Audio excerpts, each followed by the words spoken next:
Hello everyone, welcome back to my channel. और ये है part 2 of chapter 6 cascading style sheet. हमने previous chapter में सीएसएस क्या होता है, सीएसएस टर्मिनोलॉजी क्या होती है, ये पढ़ी थी। अब हम पढ़ेंगे यूजिंग कैस्केडिंग स्टाइल शीट। ठीक है, कैस्केडिंग स्टाइल शीट जो हमारी सीएसएस है उसको हम किस किस तरीके से इस्तेमाल करते हैं। इसको इस्तेमाल करने के हमारे 3 तरीके होते हैं मेन। ठीक है, पहला हमारा तरीका है इनलाइन, सेकेंड है internal embedded style sheet, third है हमारा एक्सटर्नल स्टाइल शीट। ठीक है, इनलाइन स्टाइल शीट क्या होती है मैं आपको पहले बता दूं। जब हम HTML का कोड लिखते हैं, जब हम कोई भी HTML का कोड लिखते हैं, लेट सपोज हमने कुछ भी लिखा है जैसे HR लिख दिया। ठीक है, HR आपको पता है ये होती है हमारी हॉरिजॉन्टल रॉ। ठीक है, HR के अंदर ही मैंने इसको स्टाइलिंग दे दी। ठीक है, स्टाइलिंग क्या दी है, स्टाइल लिखेंगे हम इसके अंदर ही। ठीक है, इज इक्वल टू हमारी विड्थ होनी चाहिए 50%, चौड़ाई, हाइट लंबाई होनी चाहिए 100%। ठीक है, और बैकग्राउंड कलर हमारा ब्लू होना चाहिए। तो हमने क्या करा है, लाइन के अंदर ही, एक ही लाइन के अंदर HTML और CSS साथ में लिख दी है। इसको कहते हैं इन लाइन स्टाइलिंग। नेक्स्ट है हमारा इंटरनल एम्बेडेड शीट। इसका मतलब ये होता है कि हमने जिस शीट पे HTML की वो लिखी है कोडिंग, उसी शीट पर हमने क्या करा है, CSS की भी कोडिंग लिख दी है। ठीक है, बट क्या होता है, हम CSS की कोडिंग पहले लिखते हैं और HTML की कोडिंग बाद में लिखते हैं। हमने क्या करा है, देखिए, जब हम इंटरनल एम्बेडेड स्टाइल शीट लगाते हैं तो पहले हमें स्टाइल का टैग लगाना होता है और इसको क्लोज भी करना होता है। आप हमेशा याद रखिए, जो भी हम टैग ओपन करेंगे उसे क्लोज करना इंपॉर्टेंट है। ओके, नेक्स्ट उसके क्या करना है, अंदर से मुझे HR के अंदर, जैसे हमने ऊपर क्या करा था, हॉरिजॉन्टल स्टाइलिंग अप्लाई करी थी, इसी तरीके से हम इसमें भी हॉरिजॉन्टल रॉ के अंदर ही स्टाइलिंग अप्लाई कर रहे हैं। अब हमने क्या करा, HR मैंने आपको लिखने का तरीका बताया था प्रीवियस वीडियो में कि इसमें लगाएंगे करली ब्रैकेट ओपन, विड्थ दी है हमने colon 50%, semi colon, full stop लग गया है वहाँ पे। ठीक है, हाइट है हमारी 5%, बैकग्राउंड कलर हमारा ब्लू। ये क्या करा है हमने, एक ही शीट के अंदर HTML भी लिखी है और CSS भी लिखी है। अगला हमारा है last external style sheet. External style sheet क्या होता है, एक्सटर्नल स्टाइल शीट के अंदर हम अपनी HTML, आपको पता है कि हम कोई भी डॉक्यूमेंट बनाते हैं तो अपनी एक फाइल बनानी हमारी इंपॉर्टेंट है। तो हमें क्या करना होता है, HTML की जो कोडिंग है वो हम अलग डॉक्यूमेंट पे लिखेंगे, सेपरेट डॉक्यूमेंट पे, और हमारी जो CSS की कोडिंग होगी वो हम अलग सेपरेट डॉक्यूमेंट पे लिखेंगे। मतलब HTML का डॉक्यूमेंट अलग हो जाएगा और CSS का डॉक्यूमेंट अलग हो जाएगा और हम इन्हें बाद में एक दूसरे से लिंक कर देंगे। ठीक है, तो दैट इज कॉल्ड हम आवर एक्सटर्नल स्टाइल शीट। तो मैंने तीनों ही समझा दिया, आई होप समझ में आ गया होगा। नेक्स्ट है हमारा बैकग्राउंड प्रॉपर्टीज। ठीक है, बैकग्राउंड प्रॉपर्टीज कौन कौन सी होती है हमारी, पहला है colour, position, image, attachment, repeat. ठीक है, इसको पढ़ेंगे एक एक करके, हम स्टार्ट करेंगे। ठीक है, पहला है हमारा बैकग्राउंड कलर। अच्छा, मैं आपको इस चीज़ को ना कर दिखाती हूँ तो आपको ज़्यादा अच्छे से समझ में आएगा। तो गाइज, अब हम आ गए हैं अपने लैपटॉप की स्क्रीन के ऊपर। अब हम करेंगे अपनी कोडिंग को स्टार्ट। हमें नोटपैड ओपन करना है अपने PC के अंदर। ठीक है, पहले हम लिखेंगे HTML। जो टैग हम ऑन करते हैं उसको क्लोज करना इम्पॉर्टेंट है। क्लोज करते हैं हम स्लैश के थ्रू। ठीक है, अब लेट सपोज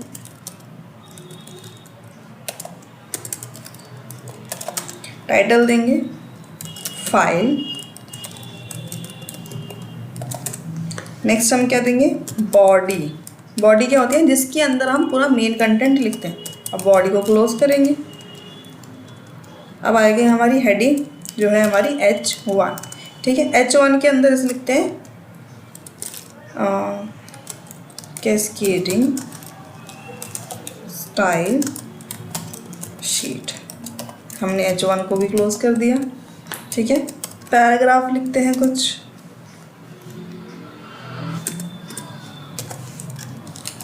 ये हमने पूरा पैराग्राफ लिख लिया है। ठीक है, अब इस फाइल को हम सेव करेंगे, Ctrl+S के थ्रू हम इसे सेव करेंगे। इसका नाम लिखते हैं कुछ भी, CSS हमने इसका नाम रखा है, और .html लगाना ज़रूरी है हमारी HTML की फाइल के लिए। इसे करेंगे सेव और ये हमारी फाइल बनकर आ गई है। इसे करेंगे ओपन, क्रोम के ऊपर ओपन करेंगे और ये रही हमारी वेबसाइट। अब ये बहुत ही फीकी वेबसाइट है। ठीक है, पहला है हमारा CSS, कलर लगाते हैं हम किसी भी चीज़ के ऊपर, ठीक है। कैसे लगाते हैं? बैकग्राउंड कलर और कॉलन वैल्यू, ठीक है। अब मैं कलर आपको लगा कर दिखाती हूँ कि इस कलर को लगाते कैसे, ठीक है। बॉडी के जस्ट पहले हमें क्या करना है? स्टाइल टैग लगाना है, स्टाइल टैग को क्लोज करना है। अब हम यहाँ पे लगाएंगे कि इसमें जैसे मुझे H1 में लगाना है टैग, करली ब्रैकेट ओपन, और हम यहाँ पे लगाएंगे background colour colon yellow, semi colon, curly bracket close, save. यहाँ पे आके हम इसे रिफ्रेश करेंगे तो देखिए हमारी जो हेडिंग थी उसके ऊपर क्या हुआ है? येलो कलर आ गया है, ठीक है। नेक्स्ट है हमारा इमेज। हमें कुछ भी इमेज अगर बैकग्राउंड में लगानी है, ठीक है, तो आपको बैकग्राउंड कलर समझ में आ गया होगा। नेक्स्ट हमारा टॉपिक है बैकग्राउंड इमेज, ठीक है। बैकग्राउंड इमेज में मुझे कोई भी इमेज पीछे लगानी है, ठीक है। तो हम क्या करेंगे? यहाँ पे इसमें वापस आएंगे और लिखेंगे, हमें पूरी बॉडी पे लगानी है, ठीक है। बॉडी करली bracket open, background image colon. अब हम कोई भी इमेज उठा लेंगे अपनी,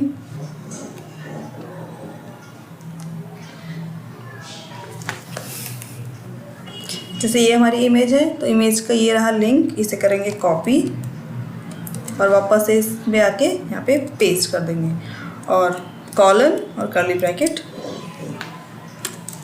और ये हमने लगा दिया है इमेज टैग। इसको करेंगे सेव और वापस से अपनी वेबसाइट पे जाएंगे तो करेंगे रिफ्रेश। तो ये हमारे बैकग्राउंड में क्या लग गई है? पूरी की पूरी इमेज लग गई है, ठीक है। नेक्स्ट टॉपिक पे आते हैं। आई होप आपको ये समझ में आ गया। बैकग्राउंड इमेज के अंदर इस टैग के थ्रू इमेज लगाते हैं, ठीक है, किसी भी वेबसाइट पे। जैसे कि ये हमारी कोडिंग लिखी है और हमारी ये इमेज आ गई बैकग्राउंड में। नेक्स्ट है हमारा बैकग्राउंड पोजीशन, ठीक है। बैकग्राउंड पोजीशन के अंदर क्या होता है? हम उस फोटो को या किसी भी चीज़ को कहाँ पर रखना चाहते हैं, टॉप में रख रहे हैं, बॉटम में रख रहे हैं, लेफ्ट में रख रहे हैं, राइट में रख रहे हैं, ठीक है। यही होते हैं हमारी background position. Background position colon value, top, centre, bottom, left, right, ठीक है। ये सारी हमारी क्या होती है? वैल्यूज़ होती है, ठीक है। नेक्स्ट है हमारा बैकग्राउंड रिपीट। किसी भी चीज़ को रिपीट कर रहे हैं हम, कोई भी इमेज लगाई है हमने, उस चीज़ को कॉन्टिन्यूसली रिपीट करना, ठीक है। जैसे कि मैंने या तो रिपीट नहीं किया या फिर मैंने रिपीट करा है, एक्स एक्सिस पर रिपीट करा है या वाई एक्सिस पर रिपीट करा है, इसी को कहते हैं हमने चीज़ों को रिपीट करना। और इसको लिखने का तरीका क्या है? हमारा बैकग्राउंड रिपीट। नेक्स्ट है हमारा बैकग्राउंड अटैचमेंट। कुछ भी बैकग्राउंड में अटैचमेंट लगाई है हमने, ठीक है, वो साथ में स्क्रॉल होनी चाहिए या नहीं होनी चाहिए, ठीक है। तो पहले सा फॉर्मूला सिंटेक्स क्या है? Background attachment colon value, value में क्या लगाते हैं? फिक्स्ड या फिर स्क्रॉल, ठीक है। हमारा क्या हो गया? ये बैकग्राउंड प्रॉपर्टीज हमारी कंप्लीट हो गई है। आगे बढ़ते हैं। नेक्स्ट है हमारा टेक्स्ट प्रॉपर्टी, ठीक है। टेक्स्ट प्रॉपर्टी में क्या होता है? हम लिखते कैसे चीज़ों को। जैसे कि हमारा पहला है फॉन्ट फैमिली। मैं आपको इसको लगा कर दिखाती हूँ।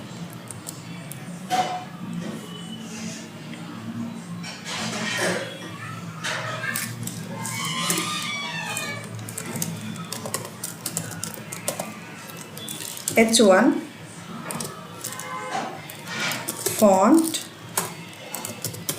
Family colon Arial, semi colon curly bracket close. Save करेंगे, वेबसाइट पे आएंगे अपनी और इसको प्रेस। ये देखिए इसका जो लिखने का तरीका था वो चेंज हो गया, ठीक है। इसको हम चेंज करते हैं। मैंने आपको बताया था गीगी भी एक क्या होता है? फॉन्ट फैमिली होती है।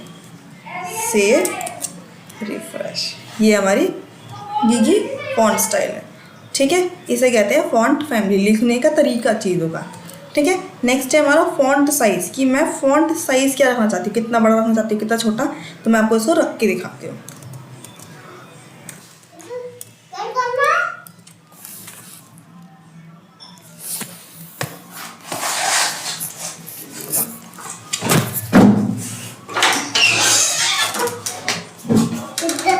हाँ, गद्दा लगाना है, अभी थोड़ी देर में लगाना, ठीक है।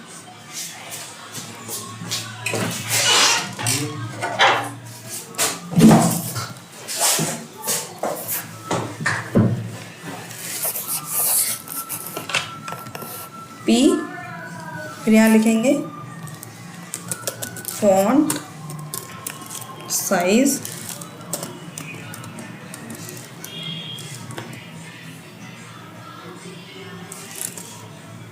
20 पिक्सल, सेव F5। ये देखिए साइज़ इंक्रीज़ हो गया। ऐसे ही हम यहाँ पे इसे अगर 10 कर देंगे, सेव F5, तो ये छोटा हो जाएगा। इसे कहते हैं फॉन्ट साइज़। वापस से इसे नॉर्मल साइज़ पे कर देते हैं, आगे बढ़ते हैं। ठीक है, आपने फॉन्ट फैमिली पढ़ लिया, फॉन्ट साइज़। नेक्स्ट होता है हमारा टेक्स्ट अलाइन। हमें टेक्स्ट को लिखना कहाँ पे है, कैसे लिखते हैं? टेक्स्ट अलाइन या तो लेफ्ट होगा, सेंटर होगा, राइट होगा या जस्टिफाई होगा। मैं आपको हेडिंग लिख कर दिखाती हूँ। ठीक है, H1 में हमने क्या करा, font text align colon centre semicolon, save F5। देखो सेंटर में आ गया। ठीक है, अब मैं सेंटर को अगर हटा के राइट कर दूंगी, सेव, वापस से राइट साइड चला जाएगा। ठीक है, मैं इसको कर दूंगी लेफ्ट, सेव, ये हो जाएगा हमारा लेफ्ट। ठीक है, अब अगर हमें, अब नेक्स्ट है हमारा जस्टिफाई। जस्टिफाई लगाते हैं इसमें P के अंदर, पैराग्राफ के अंदर, टेक्स्ट, इसे ही कॉपी कर लेते हैं, सेव, और यहाँ कर देंगे जस्टिफाई।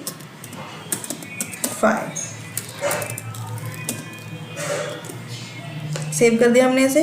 अब देखिए यहाँ पर क्या कर मिल रहा है, आपको गैप मिल रहा है। इसे F5 करते ही ये हमारा जस्टिफाई हो गया। ठीक है, नेक्स्ट देखते हैं। जस्ट अलाइनमेंट समझ में आ गई। नेक्स्ट है हमारा टेक्स्ट डेकोरेशन। टेक्स्ट डेकोरेशन, चीज़ों को सजा देना।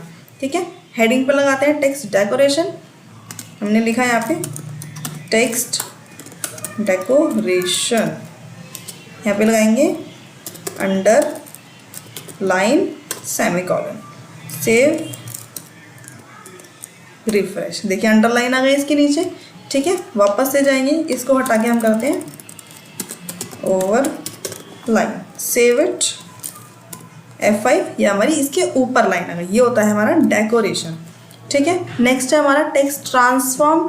ट्रांसफॉर्म का मतलब है या तो उसको छोटे लेटर्स में लिख देना या फिर कैपिटल लेटर्स में लिख देना, बड़े लेटर्स में लिख देना।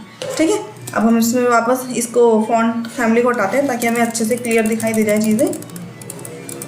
सेव F5, हमारा ये नॉर्मल साइज आ गया। ये क्या अभी स्मॉल लेटर में लिखा हुआ है, इसी में हम लिख कर देंगे इसे कैपिटल लेटर्स में, टेक्स्ट ट्रांसफॉर्म कॉलन, और हमारा आएगा upper case semicolon, save F5। देखिए कैपिटल लेटर्स में आ गया। वापस से इसे छोटे लेटर में करना है तो लोअर केस, सेव इट, और F5। ये हमारे छोटे लेटर्स में आ गया। ठीक है, टेक्स्ट ट्रांसफॉर्म समझ में आ गया। ये हमारा चैप्टर यहीं पे ख़त्म होता है। ठीक है, आई होप आपको इतनी कोडिंग समझ में आ गई होगी। ठीक है, हमने क्या पढ़ा, एक बार से मैं आपको टॉपिक से बता देती हूँ। ठीक है, हमने पढ़ा है CSS क्या होता है, CSS terminology, using cascading style sheet, background properties पढ़ी हैं, और नेक्स्ट लास्ट हमने पढ़ा है टेक्स्ट प्रॉपर्टीज़ को। आपका ये चैप्टर पूरा ख़त्म हो जाता है यहाँ पे, और हम इसके बुक वर्क और क्या बोलते हैं क्वेश्चन आंसर्स नेक्स्ट वीडियो में स्टडी करेंगे। आई होप आपको ये वीडियो पसंद आई होगी। Thank you.